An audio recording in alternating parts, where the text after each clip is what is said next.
الحمد لله والصلاة والسلام على سيدنا محمد وعلى آله وأصحابه أجمعين. الحمد لله والصلاة والسلام على سيدنا محمد وعلى آله وأصحابه أجمعين. أما بعد فأعوذ بالله من الشيطان الرجيم. بسم الله الرحمن الرحيم. وما آتيتم من زكاة تريدون وجه الله فأولئك هم المضعفون. صدق الله العظيم. اللهم صل على سيدنا محمد النبي الأمي وعلى آله وأصحابه وسلم. اللهم صل على سيدنا محمد النبي الأمي وعلى آله وأصحابه وسلم. میرے معزز مسلمان بزرگوں، عزیز بھائیوں، اسلام کا مدار، اسلام کے ارکان،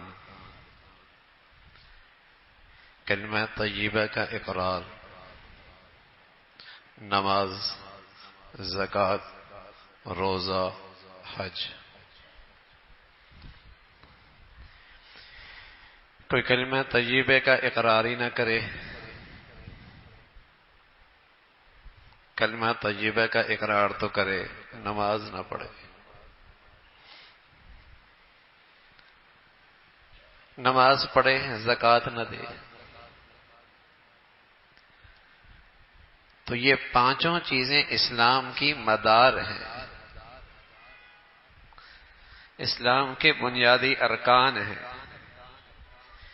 اتنا تو عام مسلمانوں کو سمجھ میں آتا ہے۔ کوئی آدمی کلمہ طیبہ کا اقرار نہ کرے تو اس کے بارے میں لوگ کیا کہتے ہیں؟ لیکن چونکہ بے نمازی بہت اکٹھے ہو گئے تو وہ سمجھ میں نہیں آتا کہ نماز نہ پڑھنے والا بھی، اس کا بھی اسلام سے تعلق کوئی نہیں، اور یہ سمجھ میں نہیں آتا کہ جو مسلمان زکوٰۃ نہ دے اس کا بھی اسلام سے کوئی تعلق نہیں رہتا۔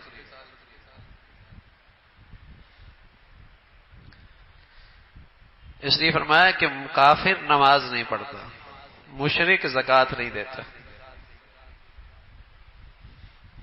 مسلمان تو توحید کا بھی اقرار کرتا ہے، رسالت کا بھی اقرار کرتا ہے، نماز کا بھی اہتمام کرتا ہے، زکوٰۃ بھی صاحب حیثیت مسلمان دیتا ہے،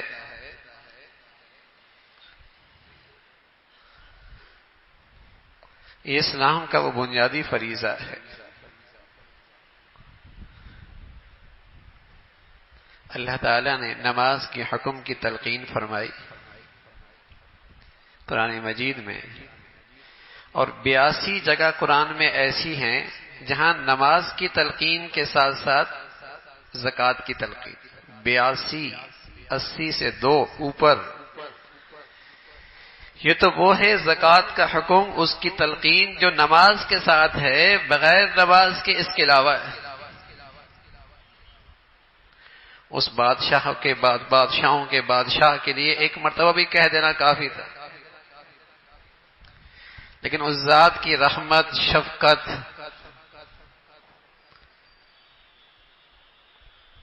کہ بار بار تلقین ہے، کہیں یہ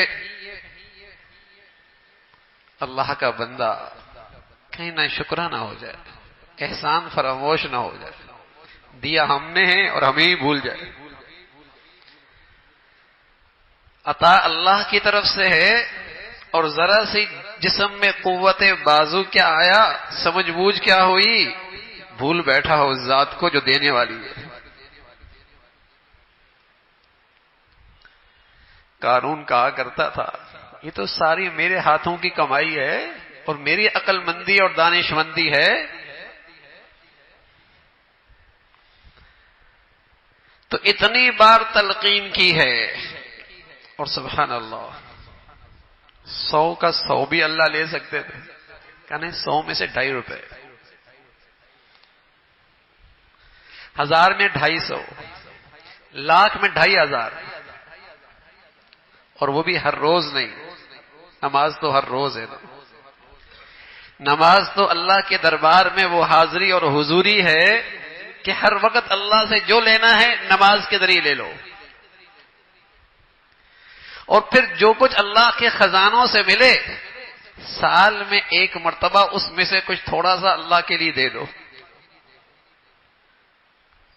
اور یہ بھی اس لیے نہیں کہ اللہ محتاج ہیں، یہ بھی صرف اس لیے کہ تم احسان شناس رہو اور اللہ کے خزانوں سے اور لینے کے مستحق بن جاؤ.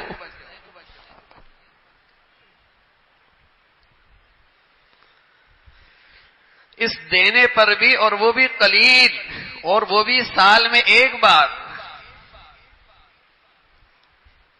اس پر بھی اجر و ثواب، اور اس پر بھی دنیاوی برکات اور ثمرات. فرمایا وما آتیتم من ربا لیربو فی اموال الناس فلا یربو عند اللہ وما آتیتم من زکاۃ تریدون وجہ اللہ فاولئک هم المضعفون. جو اللہ کو راضی کرنے کے لیے زکوٰۃ جیسی اعمال کرتے ہیں وہ اپنے مالوں کو بڑھاتے رہتے ہیں. ان کا مال اللہ کے ہاں اور بڑھتا رہتا ہے. رسول اللہ صلی اللہ علیہ وسلم فرمایا کرتے تھے ما تلف مال فی البر ولا بحر الا بحبس الزکوٰۃ.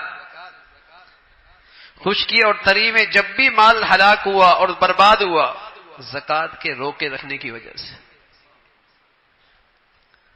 آپ علیہ الصلوۃ والسلام حتیم میں تشریف فرما تھے، بیت اللہ کا سائے میں بیٹھے ہوئے تھے. ایک شخص آیا اور کہنے لگا یا رسول اللہ فلاں گھرانے کا سامان سمندر کے کنارے پڑا تھا، سمندر کی لہر آئی سارا مال ہلاک ہو گیا. آپ علیہ الصلوۃ والسلام نے فرمایا خشکی اور تری میں کسی کا مال ضائع نہیں ہوتا، ہاں زکوٰۃ سے ادا نہیں ہوتا. اور پھر آپ علیہ الصلوۃ والسلام فرمانے لگے حسنوا اموالکم بالزکاۃ وداووا مرضاکم بالصدقہ واستقبلوا امواج البلاء بالدعاء والتضرع. اپنے مالوں کی زکوٰۃ دیا کرو اور اپنے مالوں کو قلعے میں محفوظ کر لو. اس زکوٰۃ کے فریضے سے جہاں اخروی ثمرات ہیں، دنیا میں تمہارے مالوں کی حفاظت ہوگی، پاکی ہوگی، صفائی ہوگی، صاف ستھرا ہوگا، برکت والا ہو جائے گا. حسنوا اموالکم بالزکاۃ. اپنے مریضوں کا علاج کرو صدقات کے ساتھ، اور آنے والی بلاؤں کا اور آفات کا اور ناگہانی مصیبتوں کا راستہ روکو دعاؤں کے ذریعے، اللہ کے سامنے گڑ گڑا کر. ناگہانی مصائب کا راستہ روکو اللہ کے سامنے گڑ گڑا کر دعاؤں کے ذریعے. واستقبلوا امواج البلاء بالدعاء والتضرع حسنوا اموالکم بالزکاۃ. تمہارا مال محفوظ ہو جائے. تو سال میں ایک مرتبہ یہ فریضہ، وہ بھی صاحب حیثیت پر، اور اتنا قلیل سا، اس پر بھی یہ انعامات، اس پر بھی نوازنے کے وعدے.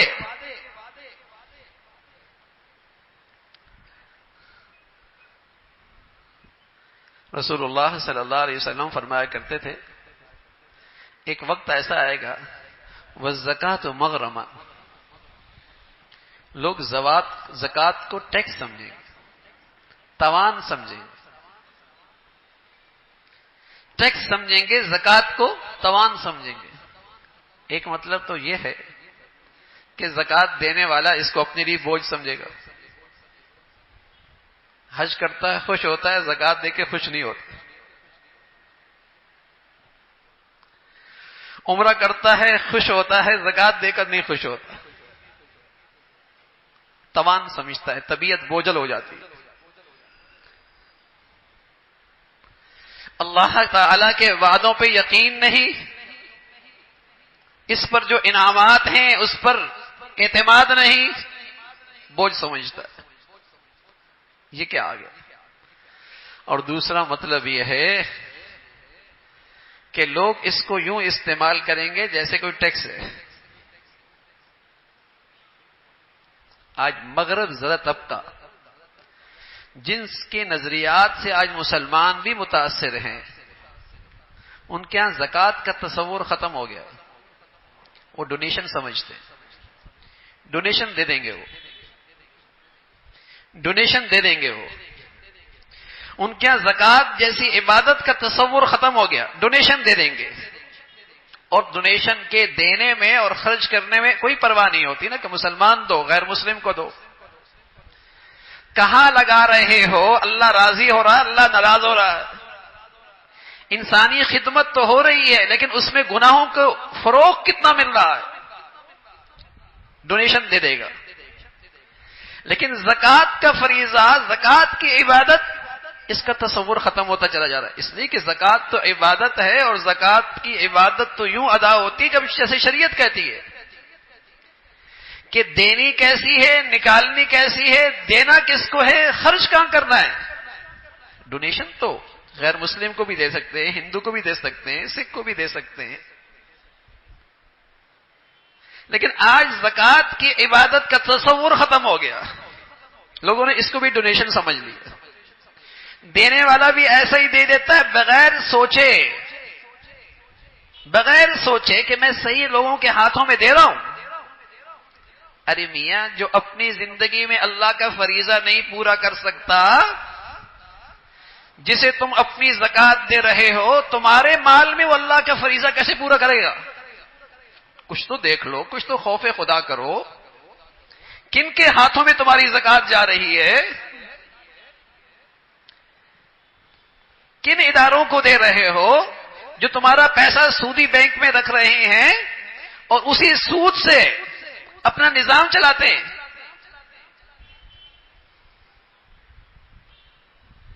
فریضہ ہے، اللہ کا فرض ہے. یہ فریضہ تو تب ادا ہوگا جب یہ شریعت کے مطابق ہوگا.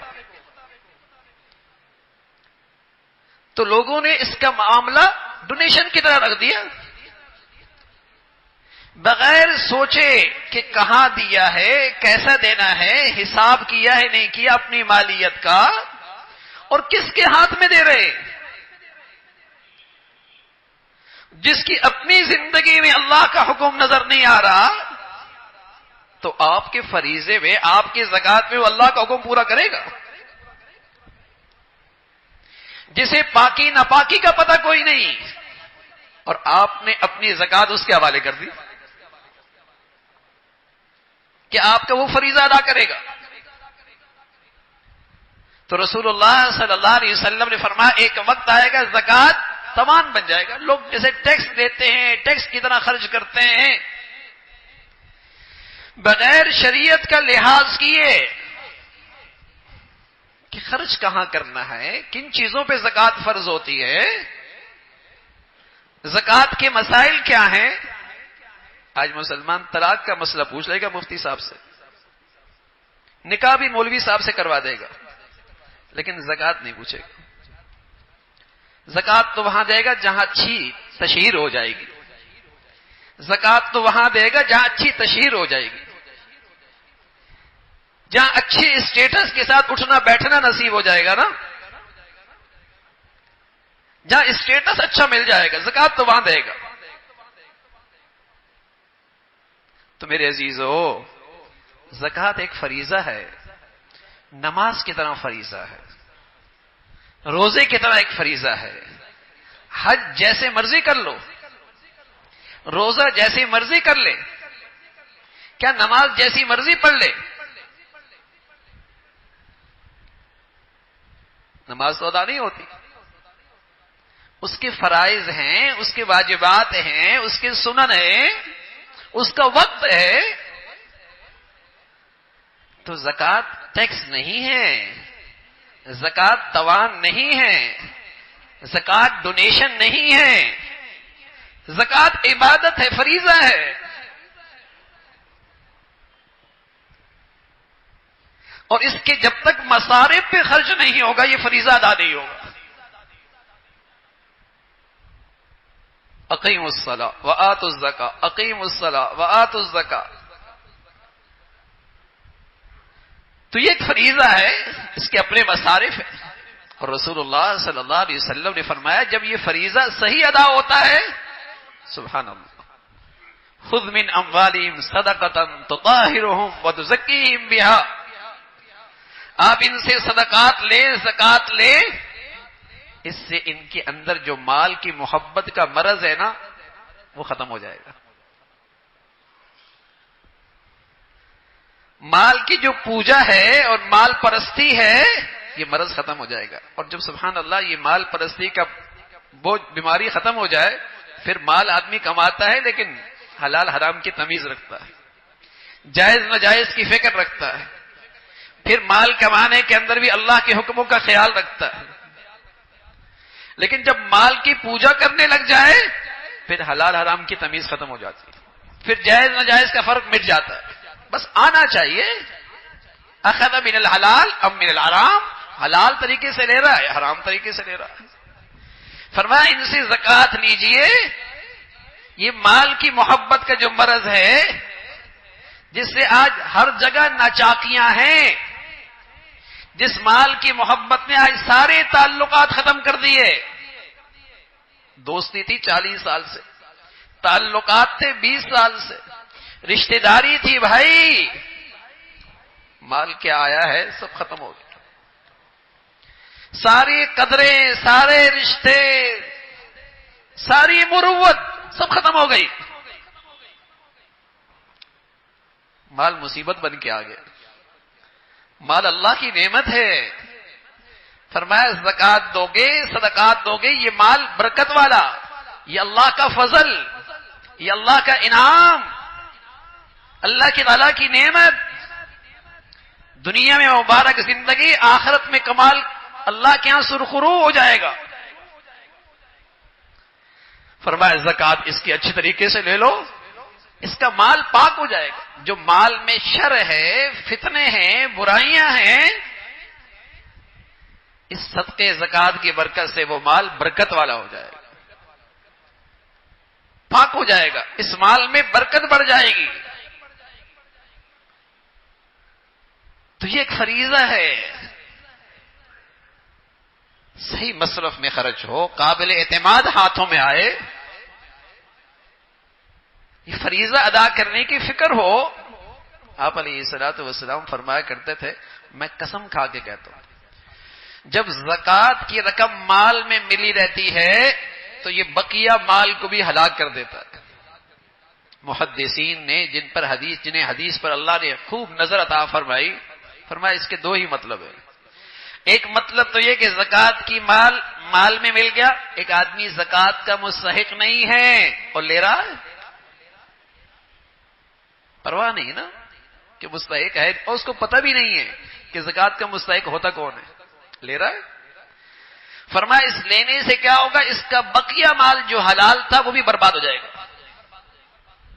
اور دوسرا مطلب یہ ہے زکوٰۃ کچھ تو نکالی لیکن روک کے رکھی ہوئی, کچھ تو نکالی لیکن روک کے رکھی ہوئی ہے. تو فرمایا جب تک اس نے زکوٰۃ کی رقم اپنے مال کے ساتھ ملا کے رکھی ہے, ہر وقت اس کا مال ہلاکت اور خطرے میں, کسی وقت بھی کچھ ہو جائے گا. اس لیے محتاط لوگ کیا کرتے ہیں, سال بھر زکوٰۃ دیتے رہتے اور سال سے پہلے دیتے رہتے. جب ان کا سال پورا ہوتا ہے, شعبان کی تاریخ ہو, رمضان کی تاریخ, وہ دیکھ لیتے ہیں میں نے پورے سال کتنی زکوٰۃ دے دی. پتہ لگا 5 لاکھ دے دی, بنتی تھی 6 لاکھ, 1 لاکھ جلدی سے لے کر جلدی سے اس فریضے سے سبکدوش ہو گئے, پہلے سے دینا شروع کر دی. اور پہلے سے دیتے دیتے بجائے 5 کے 10 دے دی, اور زکوٰۃ بنتی تھی 8, 2 تو اوپر دے دی. اس کو اگلے سال سے مینج کر سکتا ہے. لیکن زکوٰۃ رکھے رکھنا خطرے کی چیز ہے. اس فریضے کی ادائیگی میں جتنا جلدی کر سکے, اکٹھا نہیں دے سکتا, بڑی زکوٰۃ بنتی ہے تو پورا سال دے دے, لیکن پہلے دے. اس لیے کہ رکھی رکھ گئی اور مر گیا, کون پوچھتا ہے میاں بعد میں, بعد میں کوئی نہیں پوچھتا. سب وراثت میں کھڑے ہوتے ہیں. تو اپنی زندگی میں اللہ کا دیا ہوا مال یہ نعمت ہے, اس سے دنیا سنوارو, آخرت بناؤ. رسول اللہ صلی اللہ علیہ وسلم فرمایا کرتے تھے نعم المال للرجل الصالح, وہ مال بہت اچھا ہے جو کسی نیک آدمی کے ہاتھ میں ہو, جس میں اللہ کا بھی حق پورا ہو رہا ہو, اللہ کے بندوں کا بھی حق پورا ہو رہا ہو. مخلوق کے بھی حقوق ادا ہو رہے ہوں، اللہ اور خالق کا بھی حق ادا ہو رہا ہو، وہ مال اللہ کی نعمت ہے، وہ اللہ کا فضل ہے۔ تو اللہ رب العزت نے مال دیا ہے، خوشحالی عطا فرمائی ہے، اس کا انعام ہے، فائدہ اٹھاؤ۔ اللہ تعالیٰ فرماتے ہیں تمہیں تو اللہ نے اس مال میں دوسروں کے پیچھے کھڑا کیا ہے، پہلے اس مال کے مالک کوئی اور تھے، آج تم مالک ہو، لیکن خیال رکھنا پہلے تم مالک نہیں تھے، آج ہو، اور یہ خیال کرنا کل تم نہیں ہوں گے، کل کوئی اور ہوگا۔ یہ مال تمہارے پاس ہمیشہ نہیں تھا اور ہمیشہ رہے گا بھی نہیں، کچھ وقت کے لیے اللہ نے یہ دولت دی ہے، کمائی کر لو نا، اس میں ایسا تصرف کرو، اسے ایسا خرچ کرو کہ تمہیں کھربوں سال کام آئے، ورنہ یہی مال تو کل کسی اور کے پاس تھا، آج تمہارے پاس آیا ہے، اور ایک وقت آئے گا پھر کل کسی اور کے پاس چلا جائے گا۔ تو اللہ کا دیا ہوا یہ مال، یہ نعمت، اس کو صحیح جگہ خرچ کرنا، اس میں اللہ کے فرائض پورا کرنا، اس میں اس کو عبادت کے انداز میں کرنا، اخلاص، اللہ کو راضی کرنا، صحیح مصرف میں خرچ کرنا، پھر اس عبادت کے ثمرات اور برکات ہیں۔ اللہ رب العزت جسمانی اور مالی ہر قسم کے عبادات کی ہم سب کو توفیق نصیب فرمائے۔ وآخر دعوانا الحمدللہ۔